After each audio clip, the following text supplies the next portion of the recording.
Hola, queridos amigos de Mater Mundi. Estamos aquí hoy porque tenemos a una persona muy interesante con nosotros que yo sé que os va a encantar.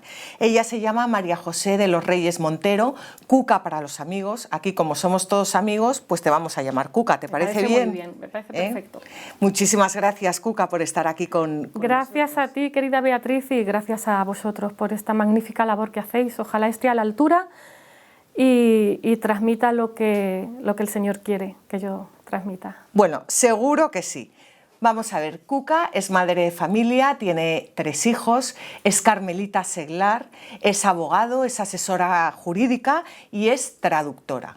Bueno, parece como si no tuvieras tiempo para hacer otras cosas. Bueno, es cuestión de arañar el tiempo y hacer lo que se pueda. Bueno, Cuca ha escrito un libro, que es por lo que estamos hoy aquí, es un libro que yo sé que os va a encantar a todos vosotros, que se llama Hospital de Campaña. ¿Por qué le pusiste ese nombre, Cuca? Bueno, Hospital de Campaña es un libro que empecé a escribir hace 4 o 5 años, a raíz de un encuentro con el Señor, y Hospital de Campaña es el título del poema principal, que lo he llamado drama y lo he dividido en 7 actos, y en él relato cómo lo que la Iglesia ha supuesto para mí. Es el lugar donde se me ha diagnosticado, se me ha tratado y se me ha curado del mal que me aquejaba, que no era otra cosa que la ignorancia, saber qué hacemos aquí, quién nos ha creado y para qué estamos aquí, qué se espera de nosotros. Bueno, Cuca, cuéntanos de qué trata esa poesía. Esa poesía en concreto trata de, bueno, hablo de un virus letal e invisible que ataca al hombre por vivir de espaldas a Dios, por no pastar en los pastos que nos ha asignado nuestro Creador, nuestro Pastor, que no es otra cosa que el banquete de su palabra y su Eucaristía.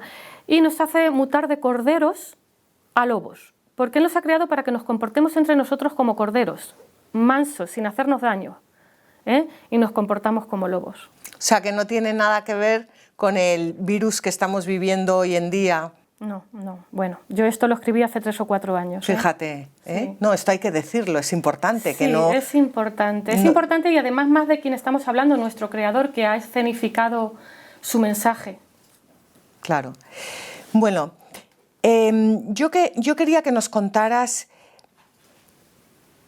qué es lo que a ti te hizo cambiar, porque no siempre has tenido esta relación con el Señor. De hecho, en tu libro, en la nota de la escribana que escribes al principio, dices: vivía yo por aquel entonces sin vivir en mí, sin comprender una palabra, como pez fuera de su medio, hasta que me sumergí en las profundidades de su misterio. ¿Qué pasó, Cuca?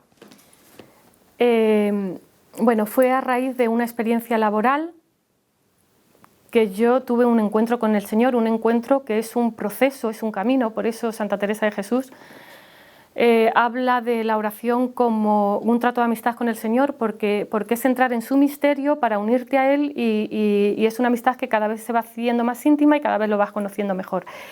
Yo trabajaba como asesora jurídica en una entidad y se me pidió firmar como propio un informe jurídico que yo no había redactado y con el que no estaba de acuerdo. Entonces, en ese momento tuve la certeza absoluta de que era Cristo. Si defendía la verdad, defendía a Cristo y lo reté. Y le dije: demuéstrame que existes, que eres la verdad, que es verdad todo lo que me han contado de ti desde que era pequeña, demuéstramelo. Y bueno, te puedo decir que desde ese momento he conocido una dimensión, un mundo que existe ya en sobrenatural y espiritual, del que nadie me había hablado. Y que no me podía imaginar que yo creo que más que le retaste tú, te retó él. Sí, efectivamente. O estás conmigo o estás contra mí. Efectivamente, efectivamente. Lo encontramos porque es Él quien nos busca. Sí, siempre. Él toma la iniciativa. Nos lo ha enseñado Dios Padre con la historia de Israel. En la historia de Israel yo siempre encuentro un paralelismo entre la historia de Israel y la historia de Dios conmigo misma, ¿no? Y sí, efectivamente, es Él quien nos busca y quien sale a nuestro encuentro. Tú hablas mucho en tu libro de la historia de Israel, Jacob, Israel. Y yo quería preguntarte, ya que estabas hablando de todos estos retos entre Dios y el hombre, ¿no? que nos pasa siempre, si tú, que tuviste esa lucha con Dios como la tuvo Jacob por la noche, ¿puedes decir que te venció Dios o que te dejaste vencer? Bueno, en mi caso, esa lucha el Señor me llevó al desierto, me despojó de todo y me hizo suya, ¿eh? Como dice el profeta Oseas, que lo cuenta magníficamente. Podemos decir, Cuca, que eres una mística. Llaman. Es que yo quiero dejar esto muy claro porque todos los cristianos estamos llamados a ser místicos. Y es importante que pensemos que ser místico es simplemente entrar en el misterio de Dios. Eso es a lo que estamos llamados todos. Por eso creo que es tan importante tener a Cuca hoy con nosotras, porque es una persona que ha pasado pues, de vivir, como decías, fuera del misterio de Dios, como un pez fuera del agua, a meterte de pleno, a meterte de lleno en lo que es el misterio de Dios. Cuca, ¿podrías contarnos un poco cuál es tu relación con Dios Padre, con Dios Hijo y con Dios Espíritu Santo? Vamos a empezar por Dios Padre. Vale. Dios Padre es nuestro Creador, que nos ha hecho semejantes a Él. Él es libre y quiere que nosotros lo seamos. Para ello nos ha dado una norma. El trono de Dios Padre se fundamenta sobre justicia y derecho. Lo leemos infinidad de veces en el Antiguo Testamento. ¿Qué significa eso? Y Él lo ha realizado con Israel.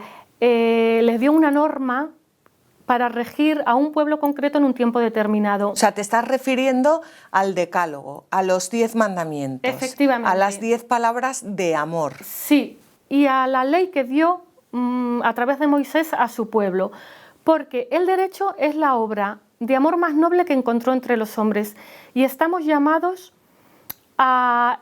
Luego va a venir Jesucristo a dar plenitud a esa ley y el derecho, digamos que es el primer paso. El derecho es el respeto entre nosotros. Pensemos, ¿cómo nos podemos amar los ciudadanos? Dios es orden, entonces Él viene a ordenar la convivencia de los pueblos, ¿no? Pero tú sabes, perdona que te interrumpa, Cuca, tú como buena abogada que eres, sabes que todos esos pueblos antiguamente tenían unos códigos jurídicos. Ajá. Y además estamos hablando de los pueblos que rodeaban a Israel, o sea, Mesopotamia, Egipto, incluso los cananeos, o sea, Israel es que no era nada, o sea, esas grandes civilizaciones.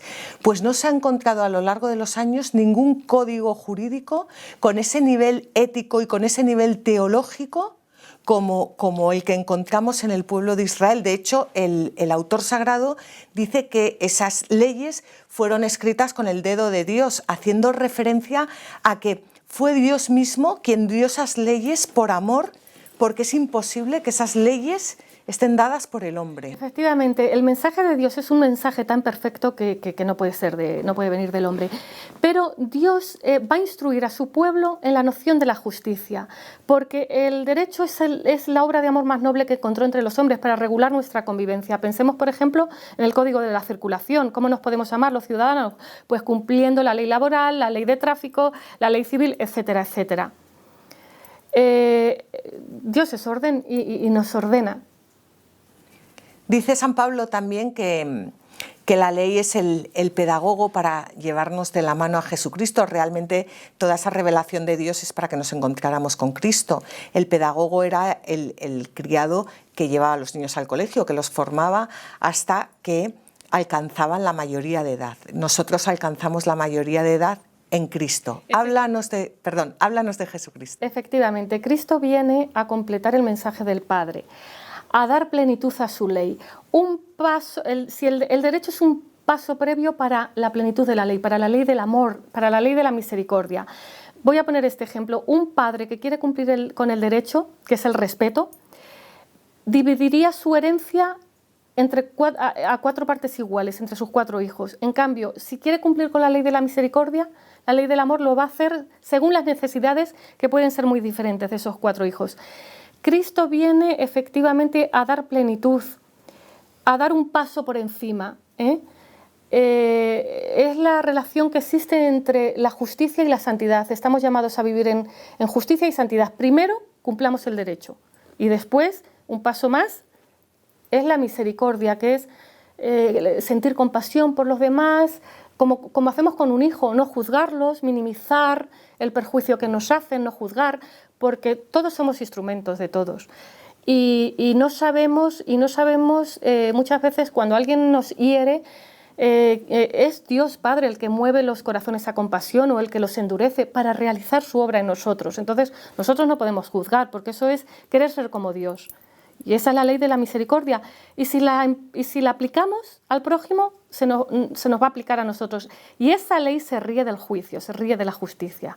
¿Me entiendes, no, Beatriz? Que es un paso por encima del derecho. Explícalo un poco mejor, porque yo creo que para las personas que nos están escuchando, yo he oído muchas veces decir la misericordia se ríe del juicio. Bueno, sí. No lo he oído muchas veces, o sea, es que lo dice la Biblia. Pero me gusta mucho cómo lo explicas tú. Sí, si nosotros aplicamos la misericordia, la ley del amor a los demás y les tratamos como hijos, que les disculpamos y minimizamos sus errores, Dios nos va a aplicar la misericordia, no nos va a juzgar, nos va a aplicar el amor y nos va a perdonar, porque el culmen del amor es el perdón. Sí. Nosotros no nos va a juzgar con la implacabilidad que juzga un juez. Y esa es la diferencia entre la ley de los hombres y la ley de Dios. Porque la ley de los hombres, artículo 6 del Código Civil, no tiene en cuenta la ignorancia de las leyes, nos exige su cumplimiento. En cambio, Dios va a tener en cuenta los talentos que ha repartido y no nos va a exigir a todos lo mismo. Es más, hay personas exentas de responsabilidad, bienaventurados ellos. O sea, podríamos decir que el amor es el espíritu que da vida a esa ley. Por supuesto. Que vivifica. Por eso Dios Padre entrega la letra en el Antiguo Testamento por medio de Moisés. Y el espíritu viene Jesucristo a traerlo. Por eso lo anuncian el profeta Elías y Moisés en el Monte de la Transfiguración. Porque a Moisés le da la letra y a Elías le da la capacidad de transmitir ese espíritu. Por eso le van a confundir luego a Jesucristo mismo y a San Juan el Bautista con el profeta Elías. Fíjate, a mí, Cuca, una cosa que me impresiona, bueno, no me impresiona, pero no es mera coincidencia. Cuando el pueblo de Israel, cuando Dios saca al pueblo de Israel de Egipto, y le hace a los israelitas y les hace su pueblo en el monte Sinaí, les da la ley 50 días después. Y cuando Jesucristo cuando Jesucristo muere, resucita y asciende a los cielos, nos envía su Espíritu Santo 50 días también después de la Pascua, del paso al Padre. Efectivamente, es que hay un paralelismo entre el Antiguo y el Nuevo Testamento. Yo digo que la Biblia es el libro, no hay una obra maestra de la literatura universal igual que el libro. ¿Qué argumento, qué mensaje, cómo ha sido preparado y anunciado en el Antiguo Testamento? Y bueno, esto que me dices, efectivamente, toda ley, la ley de los hombres, consta de espíritu y letra. Entonces, en el Antiguo Testamento se nos da la letra por medio de Moisés, que te estaba diciendo antes. Cristo trae el espíritu. ¿Qué significa qué es el espíritu de una ley? Es conocer la intención del legislador, lo que quiso legislar con ello. Entonces, qué maravilla que Cristo nos done el Espíritu del Padre, el Espíritu de Dios, porque vamos a poder conocer su voluntad. ¿Tú podrías decir que la conoces? Es un proceso. Yo puedo decir que cada vez me es más fácil conocerla, que en un principio yo me perdía y decía, pero ¿qué quieres que haga? Y cada vez es más fácil, o sea, una vida de oración y una vida de sacramentos y una unión con Él, sí, por supuesto. Cada vez me resulta más fácil. Háblanos un poco, Cuca, de eso que habíamos estado hablando antes nosotras, que te ocurrió con tu trabajo. Cuéntanos un poco más. Sí, bueno, a mí se me pide firmar un informe jurídico como propio que yo no he redactado y con el que no estoy de acuerdo. Y en ese momento, porque unos meses antes, a raíz de una peregrinación a Fátima, pues me había iniciado en la lectura espiritual, en la vida en mi parroquia, había sentido interés por formarme. En ese momento tengo la certeza absoluta que defender la verdad es defender a Jesucristo. Y le reto y le digo, demuéstrame que existes, que eres una persona y que es verdad todo lo que me han contado de ti desde que era pequeña. Y desde ese momento mi vida se da la vuelta como un calcetín y vivo en una dimensión espiritual sobrenatural de la que nadie me había hablado antes, que yo no sabía que existía. Pero para ello tuviste que perder el trabajo. Sí, y fue muy duro porque yo soy madre de familia numerosa, tengo 3 hijos, y fue muy duro porque a los 47 años quedarte sin trabajo en una capital de provincia como la mía, pues con una vida ya formada, con unos hijos estudiando en la universidad, en el colegio, sí, fue muy duro. Porque podías no haberlo podías haberlo firmado y no hubiera pasado nada. Sí, y es lo que casi todo el mundo me pedía, y lo hacían con su mejor intención. Gente que me quería, pero yo no podía, porque, mira, he visto hace poco una película que os recomiendo, La duda de Darwin, y me recordaba a mi experiencia. Cuando uno descubre la verdad, es imposible conocer a Cristo y no seguirlo. Es imposible. Y no pude obrar de otra manera, era Él. Yo siempre he sido muy curiosa y he dicho, ¿cómo será esa llamada que sienten los religiosos, los sacerdotes? Bueno, pues puedo decir que en ese momento la experimenté y no pude. Yo sabía que estaba ocasionando un perjuicio a mis hijos, como Tomás Moro, a los suyos, ¿no? Pero era imposible. Y a ese es al despojo que me refiero. ¿Y tú qué consejo darías a tantas personas como hay hoy en día y también madres y padres de familia que se encuentran ante esta situación? Porque es verdad que vivimos en un mundo en el que se han perdido muchos valores. ¿Qué les dirías a todas estas personas que tienen que hacer frente a la corrupción y que están en un momento complicado de sus vidas? A unos y a otros padres de familia y poderosos o gente que ejerce el poder, cualquiera que sea, les diría que si no tienen fe, aunque sea por el beneficio que nos ha traído vivir culturalmente en el cristianismo, vivir la cultura cristiana, que por favor defiendan sus valores y que apuesten por la verdad, porque es lo mejor para sus hijos y para sus empresas y para los países que rigen. Que aprendan del Antiguo Testamento, de lo que se dice allí de los poderosos, y elijan cómo quieren terminar sus días, si cubiertos de vergüenza o de gloria por el bienestar que llevan a sus países, porque han hecho o no lo que es recto a los ojos de Dios. Y para los padres de familia, la paga del Señor son los hijos. Y decía Santa Teresa de Jesús que cuando un alma es robado al diablo no va solo, va con todo su ambiente, ¿no? Y es lo mejor que pueden hacer egoístamente como padres, porque es la manera de cuidar a sus hijos. Hablando de Santa Teresa de Jesús, hemos dicho antes que eres carmelita seglar. Cuéntanos un poco por qué te hiciste carmelita seglar. Bueno, porque cuando yo me debatía entre seguir vegetando, como digo en mi libro, o obedecer a la verdad, Radio María jugó un papel muy importante en mi vida, porque en ese momento en el coche, que la ponía solo entonces cuando iba en el coche, oí, porque se festejaba el 5º aniversario del nacimiento, el 5º centenario del nacimiento de Santa Teresa, que ella había dicho que quien defendiera la verdad, quien defendiera un proyecto en beneficio de la verdad o de la Iglesia jamás sería defraudado. Y cuando se aproximaba el juicio que yo tuve en lo laboral, fui a pedir oraciones al convento de carmelitas descalzos que hay en Toledo, de monjas, de clausura, y entonces tuve una conversación muy larga con ellas que me hizo mucho bien y me hablaron de esta realidad que existe, que yo no conocía, el Carmelo seglar, y bueno, yo allí he encontrado, al igual que en mi parroquia San Juan de la Cruz de Toledo, he encontrado en ambas realidades una familia, unos amigos auténticos, como dice Thomas Kempis en su libro, las amistades son las que yo os voy a buscar a partir de que vengáis a vivir. Perdona, Beatriz, que me voy por las ramas. Ser carmelita seglar es decir sí a la invitación que Cristo nos hace a todo el mundo, a conocerlo ya en esta vida, a vivir una relación de amistad con Él, de oración, a vivir, como decía el profeta Elías, vive Dios en cuya presencia estoy. A vivir todo el día meditando su ley, reflexionando, porque Él, como dice Santa Teresa de Jesús, no nos ha hecho huecos por dentro, ¿vale? Es muy importante alimentar también a los padres de familia, por favor, es muy importante alimentar el intelecto, el corazón de los hijos. En estos tiempos, este discurso es necesario, que solo damos importancia al exterior, cuidemos nuestro interior, que como padres, egoístamente va a ser de lo que más nos vamos a alegrar.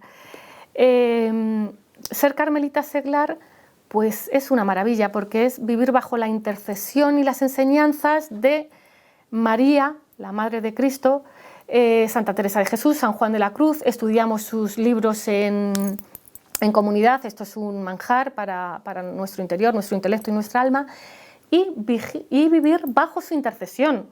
De los santos carmelitas, ¡buah!, es que hay infinidad es que de nos ellos. está apeteciendo a todos irnos ya a hacernos carmelitas seglares, Claro, vamos. Es que es una pena, está muy bien que cuidemos el cuerpo y cuidemos el exterior, Por pero sin supuesto. descuidarlo de dentro.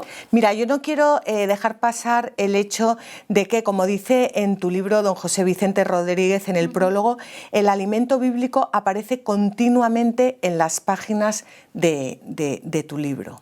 Y esto quiero recalcarlo, es importante, una persona como tú, que eres mística, que eres como los místicos poetas, que te alimentes no solo de todos los santos se alimentan de la palabra de Dios, que se ve ahí como en las palabras florece la palabra de Dios, y esto no quería dejarlo pasar porque creo que es muy importante. Y como estamos llegando al final de la entrevista, quería que nos hablaras de este himno al Cristo del Amor con el que terminas el libro, que nos des una pincelada. Bueno, es un himno al Cristo del Amor, una imagen que está en mi parroquia San Juan de la Cruz de Toledo, que es muy milagroso. Y nos da un mensaje Cristo, que amar es la plenitud. Quien ama ha cumplido la ley, porque Él nos llama de verdad a regular nuestra convivencia a través de las normas justas.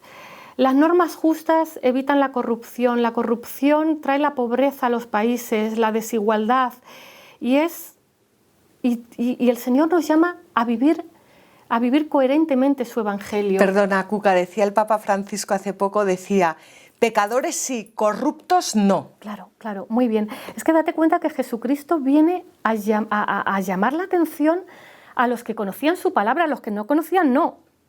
A los que conocían su palabra, y a pedirnos que seamos coherentes con nuestra vida. Él es palabra que se hace obra. Tenemos que hacer obra. Si no, ¿sabes qué nos puede pasar? Que nuestro culto le asquee. Que vayamos a misa, que recemos y le asquee. Él no quiere sacrificios. Él quiere que lo conozcamos, porque conociéndolo, nos vamos a portar con los demás como corderos. Y vamos a hacer el bien a los demás. Y si cumplimos el derecho, que es un paso previo, va a haber una redistribución de la riqueza de forma justa. Y vamos a evitar los movimientos migratorios, y que los mares sean esos lugares no donde disfrutemos de esas aguas cristalinas que nos invitan a bucear, y no que terminemos con ellos manchándolos de sangre. Conocer a Cristo, conocer la palabra de Dios, nos lleva también a conocernos a nosotros mismos y sobre todo a diferenciar el bien del mal.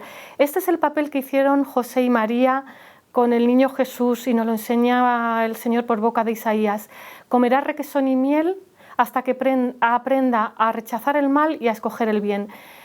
La unión con Cristo nos enseña a diferenciar el bien del mal. Hoy día se confunde. Hoy día es todo muy difuso, muy confuso, y el relativismo, y llamamos bien a lo que es mal, y la mentira se disfraza de verdad. Entonces, es muy importante. Bueno, Cuca, muchísimas gracias. Es una pena que tengamos que dejar ya aquí pues esta charla, que desde luego a mí me ha encantado tener con ella, y os invito a todos vosotros que os leáis el libro. No tanto leerlo de corrido, porque no es un libro para leer de corrido, sino para meditar y para rezarlo. Sirve para llevarlo a la oración y rezarlo. Muchísimas gracias, Cuca. Muchísimas gracias a ti, Beatriz, y a vosotros por esta labor que hacéis. Y efectivamente es una invitación a meditar y a reflexionar, porque somos corderos que debemos rumiar nuestro alimento, que es la palabra de Dios. ¿Y qué significa eso? Llevarla a la práctica, hacer obra, la palabra de Dios.